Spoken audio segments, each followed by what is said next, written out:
আজ শনিবার বলে সবাই বলল একটু পনির খাবো, তাই পনির তো সবচেয়ে ইজি বানানো।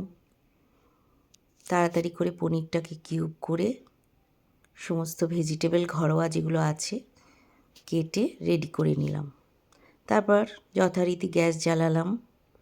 গ্যাস জ্বালিয়ে ফ্রাইং প্যান বসিয়ে তার মধ্যে দিলাম গোলমরিচ, বড় এলাইচি, ছোটো এলাইচি, লং, তারপর দিলাম কারি পাতা, সরষে, একটু সর্ষে দিয়ে করলাম আজকে। তারপর ওটাকে একটু সটে করে ওর মধ্যে পনির দিয়ে দিলাম।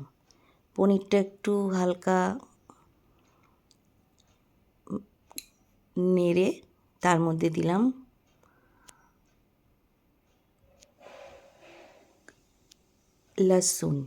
লসুনটা ফ্রাই করে দিলাম, অনিয়ন, ওই যে ভেজিটেবল ঘরোয়া ক্যাপসিকাম, টমাটার, অনিয়ন সব দিলাম একসাথে।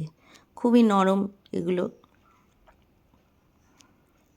বেশিক্ষণ একদমই লাগবে না, জাস্ট 10 মিনিটসে আপনার পনির রেডি হয়ে যাবে। তারপরে একটু ঢেকে দিলাম মধ্যম আঁচে, কেন কি একটু নরম হয়ে যাবে বেশি যদি আস্তে করে দিই, আর যদি একটু বেশি ফ্লেম দিয়ে দিই তাহলে ওটা পুড়ে যাবে। তারপর কিছুক্ষণ ঢেকে রাখলাম। তারপরে ওটাকে খুলে ঢাকনাটা প্রথমে দিলাম কাসুরি মেথি, তারপরে হাড়া মির্চি, তারপরে একটু ড্রাই ফ্রুট অ্যাড করে দিলাম।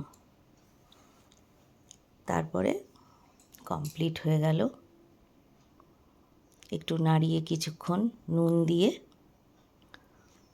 ব্যাস আপনাদের